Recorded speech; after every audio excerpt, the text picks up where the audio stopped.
খুৰমাটো সকলোৱে খাইছে, কিন্তু কেতিয়াবা পনীৰৰ খুৰমা খাইছেনে? বলকচোন বনাওঁ আজি পনীৰৰ খুৰমা। এইবাৰ মাঘৰ বিহুত অকণমান বেলেগ সোৱাদ এটা লওঁ, নহয় জানো?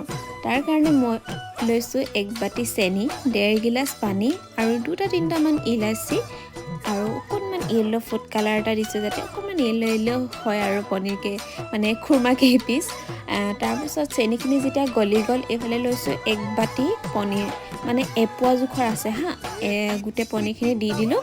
তাৰপাছত যেতিয়ালৈকে পানীখিনি শুকাই নাযায় এনেকৈ ভাজি থাকিম আৰু পূৰা শুকাই যাব যেতিয়া, তাৰপাছত আমি অকণমান পাউডাৰ চুগাৰ ল'ম। পাউডাৰ চুগাৰত পনীৰখিনি অকণমান দি এনেদৰে সানি ল'ম, কাৰণ পনীৰত চেনি পানীটো শুকাই নাযায়।